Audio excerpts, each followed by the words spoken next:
Mohit yang HP-nya dibuang oleh guru biologinya merasa kesal karena kesalahannya mengirim video tidak senonoh kepada Arya, teman sekelasnya.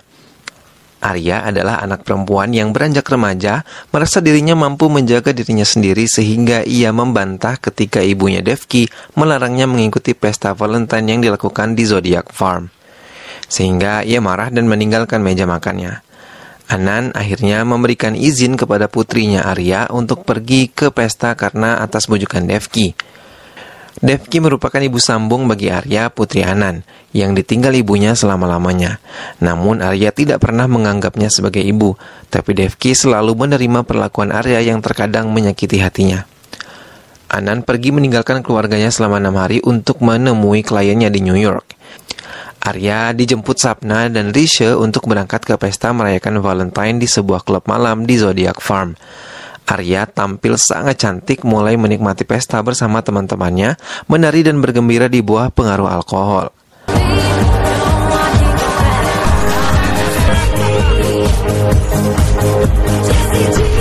Mohit yang sejak awal sudah menyukai Arya terus mendekatinya di pesta, tapi Arya selalu menolaknya.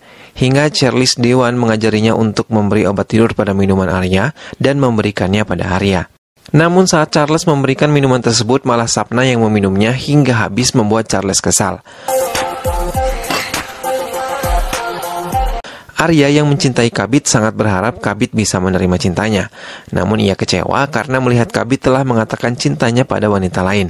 Melihat itu, Arya mengajak pulang Sapna yang setengah mengantuk akibat obat tidur yang diminumnya tadi. Sementara Risha telah meninggalkan pesta terlebih dahulu karena mengantar ayahnya yang pergi ke bandara.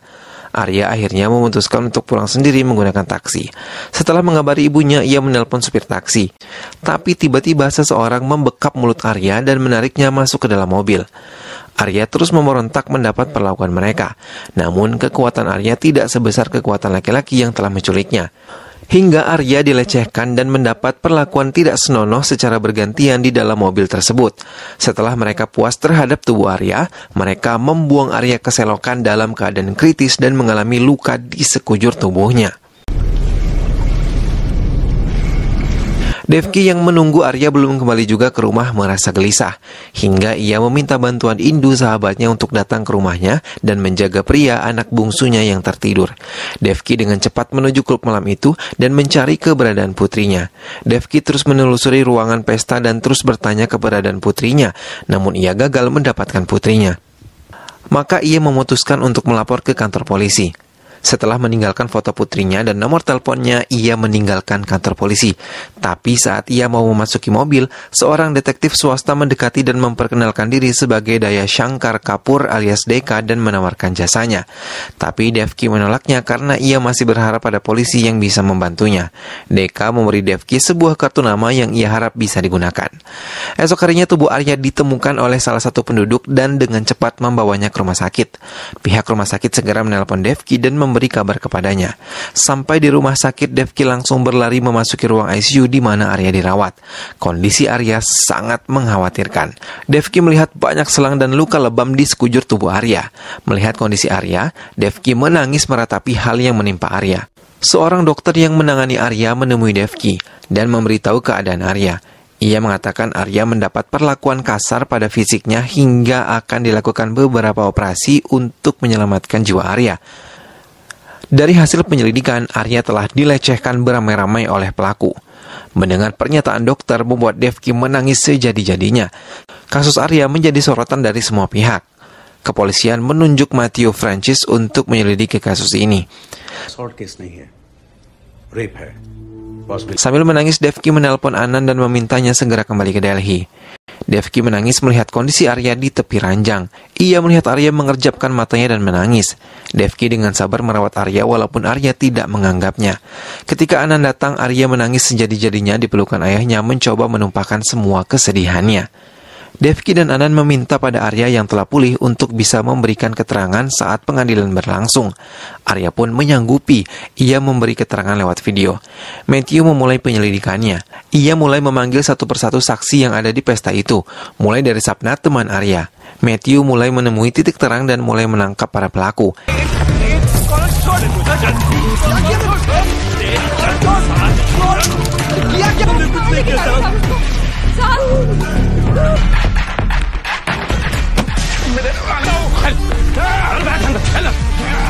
hingga kasus ini dilimpahkan ke pengadilan. Arya tetap memberikan kesaksian melalui jaringan video. Arya menceritakan apa yang ia alami. Namun sidang ditunda hingga hasil dari bagian forensik keluar. Arya menjalani pemeriksaan visum. Setelah hasil penelitian dari bagian forensik keluar, di lembar tersebut dituliskan bahwa Arya di bawah pengaruh alkohol walaupun cuma 0,08. Itu bisa memberatkannya. Pihak Charles meminta pengacaranya agar bisa membebaskan mereka bagaimanapun caranya. Mereka telah menghilangkan semua bukti kejahatan mereka hingga menyuap hakim dan menyudutkan Arya.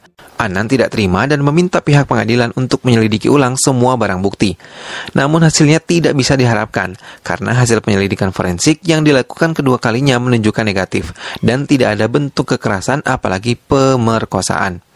Arya yang diperbolehkan pulang mengalami trauma apalagi saat pengadilan mengatakan Mohit Chandra, Charles Dewan, Baburam Pandu, dan Joginder Singh tidak melakukan kejahatan yang dituduhkan oleh pihak Arya.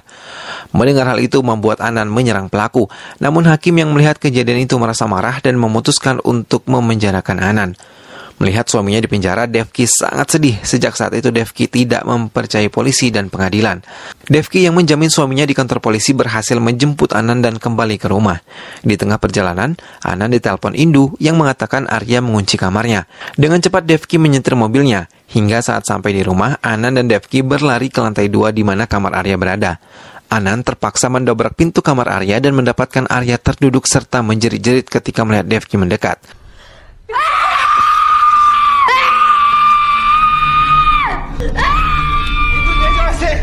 Devki keluar kamar Arya dan merenungi kejadian yang dialami keluarganya yang sangat tidak adil.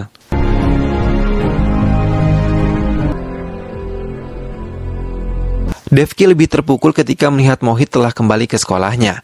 Saat Devki menemui kepala yayasan, ia mendapat jawaban yang tidak ia harapkan. Kepala yayasan mendukung keputusan dari pengadilan dan tidak mempercayai Arya. Mendengar hal itu, Devki meninggalkan ruang kepala yayasan. Devki memutuskan untuk mengawasi Mohit dan mengikutinya saat Mohit meninggalkan sekolah dengan menggunakan motornya.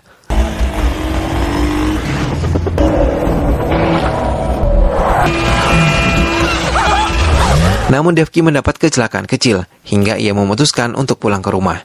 Ia menceritakan pada Anan tentang Mohit yang diterima di sekolahnya lagi, dan memutuskan untuk tidak lagi mengajar di sekolah tersebut. Devki termenung memikirkan cara agar ia bisa membalas semua perlakuan buruk para pelaku. Tiba-tiba Devki teringat kartu nama Deka, seorang detektif swasta.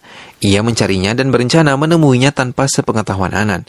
Hingga keesokan harinya Devki menemui Deka. Mereka sepakat untuk tidak saling mengenal saat melakukan penyelidikan.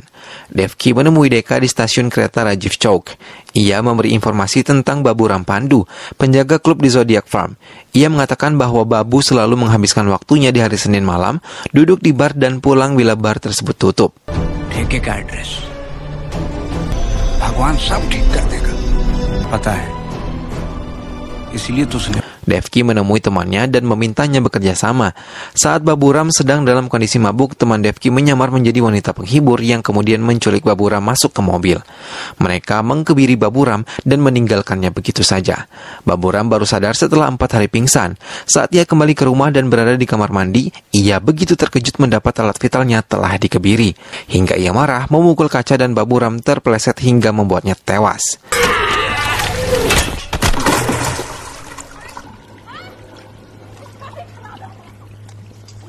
Pemberitaan kematian Baburam menjadi pemberitaan utama. Arya yang melihat berita itu beranjak bangkit dari ranjangnya dan membuka hordeng kaca yang selama ini selalu tertutup. Matthew menduga ini adalah aksi balas dendam yang dilakukan keluarga Anan, hingga ia mendatangi Anan di kantornya. Namun Anan malah mengatakan pada Matthew bahwa Baburam pantas mendapatkan hal itu.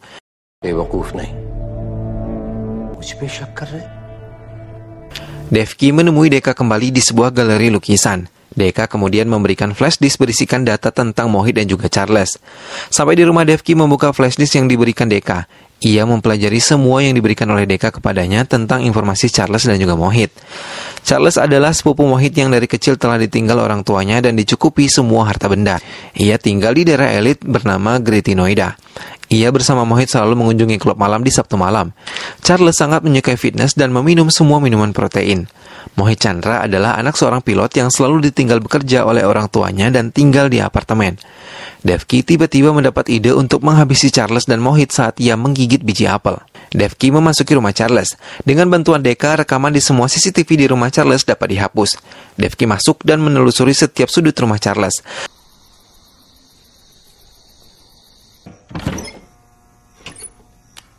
Saat Devki berada di ruang fitness, ia berhasil menemukan yang ia cari. Dengan cepat, ia mencampurkan bubuk biji apel ke dalam bubuk minuman protein Charles. Charles yang memiliki kebiasaan meminum minuman protein membuatnya seperti biasa.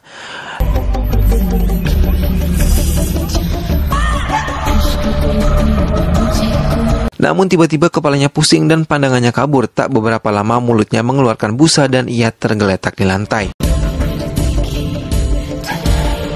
Hingga penjaga rumah menemukannya langsung menelpon Mohit tentang kabar ini. Devki yang melihat Mohit meninggalkan lingkungan apartemennya langsung dengan cepat menuju ke sana. Ia berpura-pura mengunjungi keluarganya di sana saat satpam menemukannya. Di apartemen, Devki mendapat kabar dari Deka bahwa Charles lumpuh hingga tidak dapat bicara dan dokter telah menemukan sianida dari minuman protein yang ia konsumsi. Deka dapat leluasa mendengar pembicaraan dokter dan Matthew karena ia telah memasang kamera di ruangan Charles. Setelah mendengar keterangan dari Deka, Devki segera melancarkan aksinya di apartemen Moti. Ia menghidupkan alarm kebakaran hingga satpam menelpon Mohit memintanya pulang ke apartemennya dan ditemani oleh Matthew dan polisi lain. Sampai di apartemen, Matthew memeriksa seluruh ruangan Mohit. Mereka terkejut ketika melihat potongan apel berada di dalam kotak sampah dan sebungkus narkoba. Matthew juga menemukan sebuah informasi yang telah diketik di Google. Matthew melihat bagaimana cara membuat sianida dari biji apel. Mohit bingung dengan semua penemuan di apartemennya, yang akhirnya membawa Mohit ke kantor polisi. Tapi Matthew menemukan sebuah kacamata perempuan di samping meja laptop Mohit. Devki melakukannya dengan sempurna hingga Mohit berhasil dijebloskan ke penjara dengan dugaan percobaan pembunuhan terhadap Charles menggunakan bubuk biji apel sebagai perantaranya. Devki mengunjungi kamar Arya yang setiap malam menangis di kamar mandi. Arya merasa jijik menyentuh tubuhnya sendiri. Devki hanya bisa menangis di balik pintu kamar mandi melihat keadaan Arya. Devki mengunjungi Charles dan berpura-pura sebagai guru yang menjenguknya. Namun Charles yang tidak dapat bicara sangat ketakutan ketika Devki mengakui perbuatannya di hadapannya.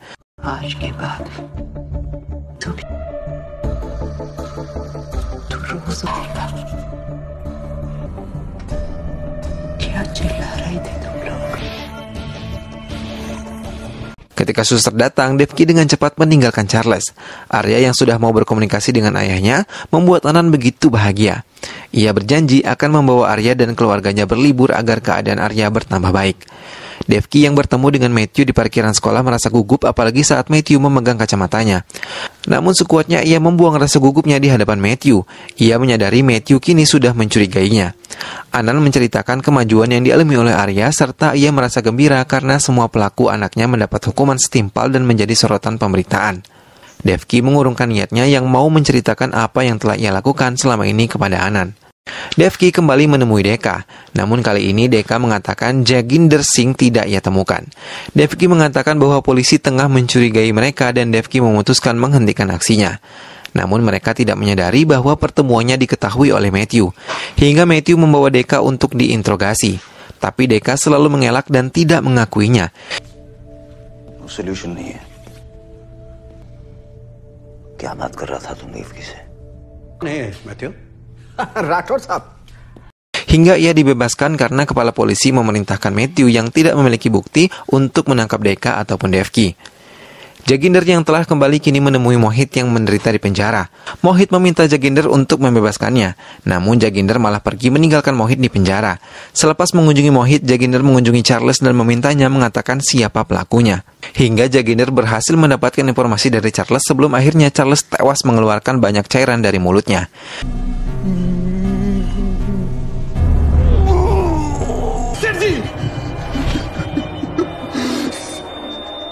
Jaginder mendatangi rumah Anan yang kosong. Ia menyadari Deka menguntitnya. Hingga Jaginder mengunjungi kantor detektif Deka dan menghajarnya. To school mein jaake dhoondiye. Ye office hai mera.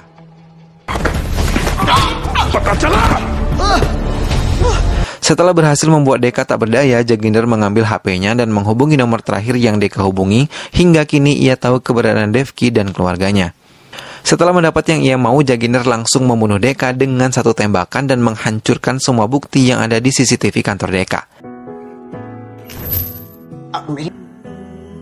जो आप फील कर रही हैं। Matthew, yang memimpin penyelidikan atas penemuan mayat Deka, mendatangi ruang kantor Deka. Ia mengamati dengan teliti hingga tiba-tiba ia mengambil kacamata yang biasa dipakai Deka dan membongkar bingkai kacamatanya. Matthew menemukan sebuah kartu memori. Sampai di kantor, ia membuka kartu memori tersebut di laptopnya. Dalam kartu memori itu terdapat semua rekaman pertemuan dan pembicaraan Deka dengan Devki, dan semua rencana mereka untuk menghabisi para pelaku pemerkosa Arya. Jaginder telah menyusup ke penginapan Devki. Ia berhasil memotong kabel listrik hingga penginapan tersebut menjadi gelap. Ia juga membunuh penjaga penginapan, dan saat Anand memeriksanya, Jaginder segera menembak Anand hingga terjatuh. Arya begitu terkejut melihat Jaginder ada di penginapannya. Ia menjerit ketakutan. Devki segera menjerit meminta tolong Anand dan memerintahkan Arya berlari. Jaginder berhasil memukul Devki hingga terjatuh. Ia membungkus kepala Devki dengan plastik hingga ia tergulai lemas. Jaginder mengira Devki tewas. Jaginder yang mengira Devki telah tewas kini mengejar Arya yang berlari keluar. Arya terus berlari menjauhi Jaginder. Tak berapa lama Devki tersadar dan langsung membuka plastik penutup wajahnya. Devki yang menyadari Arya dalam bahaya segera berlari mengejar Arya dan Jaginder. Tiba-tiba Devki diserang oleh Jaginder dari belakang. Namun saat Jaginder mau menembakkan pelurunya, Matthew dengan cepat menembak Jaginder hingga pistol Jaginder terjatuh. Matthew dan Jaginder terlibat perkelahian hingga akhirnya Matthew berhasil mengambil pistol dan menodongkannya ke arah Jaginder. Tapi ia terkejut ketika melihat Devki menodongkan pistol ke arah Jaginder. Matthew membujuk Devki agar meletakkan pistol yang ada di tangannya. Ia mengatakan Anand selamat dan dalam keadaan baik serta Anand sedang dibawa ke rumah sakit. Devki menurutinya dan memberikan pistol kepada Matthew. Tapi Jaginder malah meracau tentang semua yang dilakukan oleh Devki untuk membalas dendam terhadap pemerkosaan Arya. Mulai dari mengebiri Baburam, membuat Charles lumpuh hingga sekarang tewas, sampai memfitnah Mohit sebagai pelaku pembunuh Charles. Mendengar hal itu membuat Devki menangis dan tanpa mereka sadari Arya dari balik pohon mendengar itu semua. Devki hanya mengatakan bahwa dia akan melakukan apapun yang telah merusak anaknya karena dia adalah ibu dari anak kesayangannya. Mendengar dan melihat tangisan tulus dari seorang ibu, tiba-tiba Matthew memberikan pistol miliknya dan meminta Devki menembak Jaginder. Namun dengan tangan gemetar Devki tidak sanggup melakukan hal itu, hingga tiba-tiba Arya muncul dan memanggilnya dengan sebutan Mom. Panggilan yang selama ini ia rindukan keluar dari mulut Arya. Mendengar itu dengan satu tarikan Devi menghabiskan semua peluru Matthew menembak mati Jaginder.